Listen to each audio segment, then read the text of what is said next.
are the Group 4.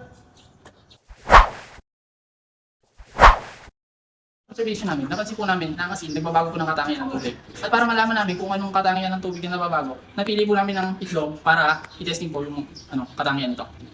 Bago natin simulan ang ating experiment, alamin muna natin ang prediksyon ng ating mga respondents. Let's go! Hello po, nagsasagawa po kami ng isang experiment tungkol sa itlog at tubig. Maaari ba namin malaman ang inyong prediction? Sa tingin mo, anong mangyayari sa itlog kapag nilagay ko sa tubig na may asin at bakit? So kapag sa tingin ko, pag nilagay mo ang itlog sa tubig na may asin is, sa tingin ko lang, lulubog siya kasi yung asin is pinapadense niya yung tubig. So nag-i-dense yung tubig na walang asin. So, ano naman po mangyayari sa itlog kapag nilagay ko sa ordinary tubig at bakit?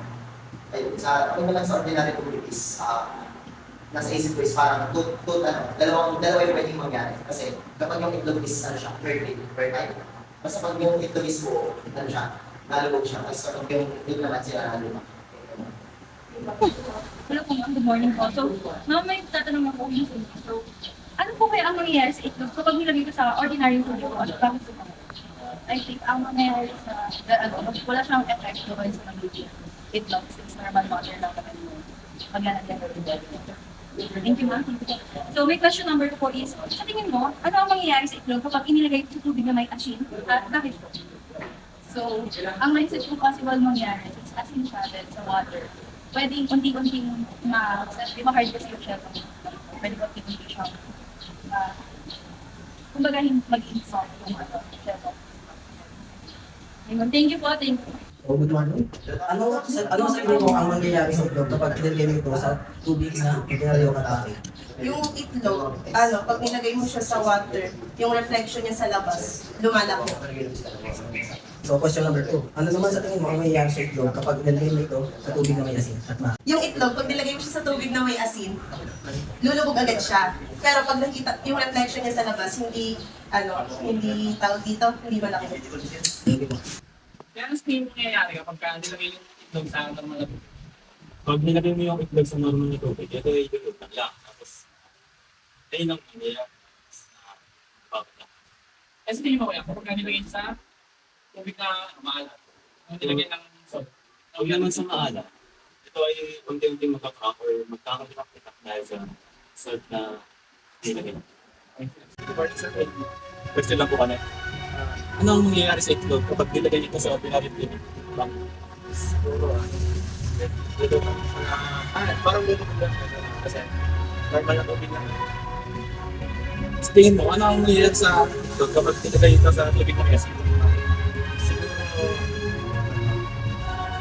aangat siya doon. May ilagay na parang mapaalat. Like, siguro sa tao nga sa ibang bansa na like, yung maalat na tubig, mapaalat siya. Thank you po. So, para naman sa aming hypothesis, sa tingin ko, ang mangyayari sa itlog kapag nilagay sa normal na tubig ay lulutang. Pag naman ang itlog nilagay sa tubig na may asin, ito naman ay lulubog.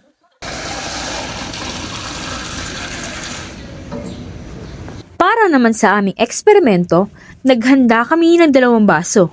Ang unang baso ay nilagyan ng ordinaryong tubig at ang pangalawang baso ay nilagyan ng tubig na may maraming asin.